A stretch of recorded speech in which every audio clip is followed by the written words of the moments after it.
At this point, we have a good, firm grasp on things. I really do believe that. And with this extended deadline, I think that we can really deliver because we could have delivered something if we were going by the deadline that we were going by in February, but it would have been really unsatisfying. It would have felt like we did a ton of work and then it just it wouldn't have translated. But with this extra time, I think we'll definitely be able to get some good stuff done.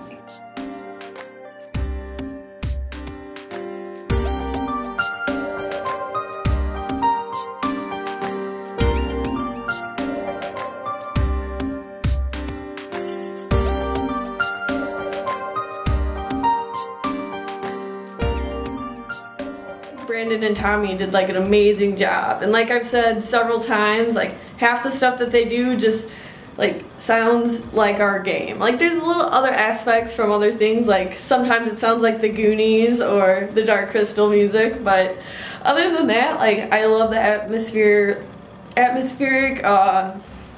sense to it. It sounds like you're walking in a cave or you're just exploring, and that's a really good thing to have. Right now, working on music for our project Evo.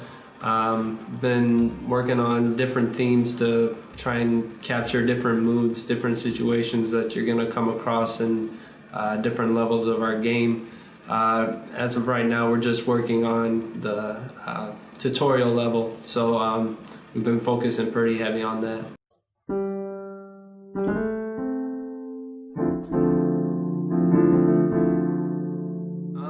Well, we're just trying to capture, I guess, the real mood of it is kind of this epic experience. I mean, you're down here on this molecular level, and you've just been birthed into this new world, and you've lost your other half. You're trying to search for that part that you can't seem to find, and so it is just the feeling of that big journey, that there's so much out there that you're trying to uncover and feel your way through it all. Is it more orchestra-y or digital sounding? We've kind of taken a little bit more of a digital approach. It's got a lot of synth-heavy stuff, electronic drum kits. That's pretty much been the determined style that this game is kind of leaning towards. Well, as I've mentioned a lot of times, we're a bit behind as far as the production schedule, which is why we actually had to expand a couple months there, which I'm actually really happy about because that gives us more time to get everything done, obviously. And this is not only all of our first major games that we've ever worked on, but it's our first time ever collaborating with a team like this outside of school. The school is a very controlled, structured environment. This is new. This is different. We all have this in our own lives, and it can make things complicated. And I think it took a couple months or so to be like, how's this all gonna work?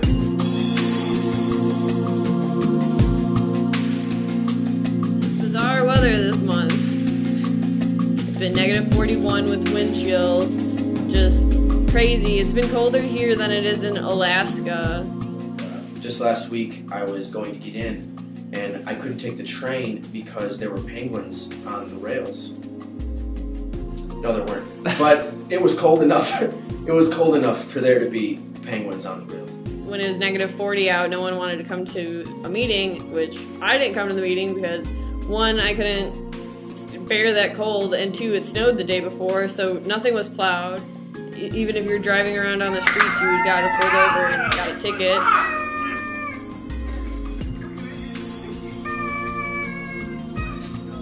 So the differences between the builds from today that we saw and the beginning of the month when I set down a meeting for it were drastic and very, very different.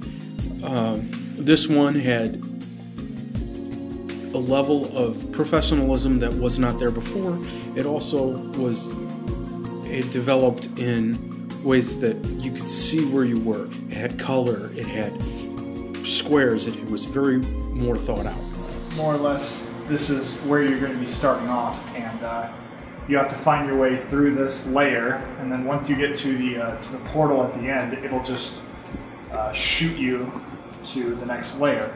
And they won't always be this close. Sometimes, or we're gonna space them out differently. And the point of this is we're kind of giving the player the entire preview of what they're going to be jumping through. But we're going to play with distance and shape and sort of use layers to hide other layers or parts of other layers. So we're going to set something up so. Like you'll see a layer, and then you'll get to that layer and you'll play through, and you're like, oh, okay. And then you're going to see a layer that looks very similar, but then once you actually jump to it, the whole time a bunch of layers were in front of it, kind of masking it, and it's actually a completely different sort of layer. And so you're not always kind of doing the same thing over and over again. We're just going to kind of make it, seem like that's what's going to happen. When we have cellular and organic stuff combined at the same time. They hear cancer, they hear cellular and organic, they're like, oh, it takes place inside a body. No, not really. It's kind of less defined than that. Ah, so you guys are kind of using like cells and cancer and bodies just as like reference terms almost. Yeah, it's more about the visual look of everything. Or it's about the visual look and the emotions that causes in the player. It's more about the emotions than the actual like physical location of the game and everything, so... book, Jacked, the outlaw story of Grand Theft Auto, and I was just kind of amazed by the marketing that they went through in the beginning. This is Rockstar, of course. The marketing that they were doing before they were even known as Rockstar, because at the time they were an unproven studio. They were making this game that no one knew they wanted to play, and so they intentionally started controversy. They would say stuff like, oh, one of the developers got in a car accident because he's been testing the game too much, and look at all the bad behavior that this causes. Which is kind of ironic because later on they ended up trying to cover up the actual controversies that they didn't start. But in the beginning, they needed to do that. They needed to do that to get word about the game out, because saying, hey, we're a studio that you don't know and we have a game that you have no reason to care about isn't gonna make people care. You gotta do something else in the beginning. So went back to this cancer idea. The cancer enemy initially was, it wasn't cancer from the beginning. We knew we were going to have a little enemy that was kind of like a Goomba. Sure. And we started looking at electron microscope images, and the cancer cell just looked really cool and creepy, looked like a good enemy. So we went with that, and we just started referring to it as cancer internally.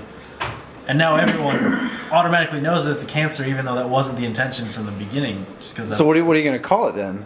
If you're not going to call it cancer, we probably honestly won't call it anything. It will be, the boss, some type of enemy. Sure.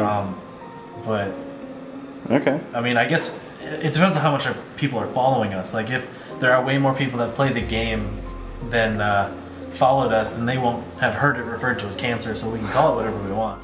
So why not change the game a little bit? Make the enemies all cancer cells. That's something that my dad recommended.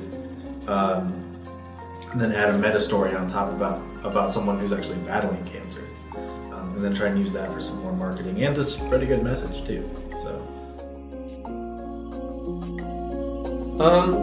it's going pretty good. I mean, I think that we have had troubles trying to meet our milestones and get everything done on time as of late, but a part of that's just been more or less team communication, I think, but we've pretty much been honing in on those things and starting to work better as a unit of letting everybody know what everybody else is working on, and so it's definitely better structured right now, and I'm just trying to live up to and keep up with the milestones.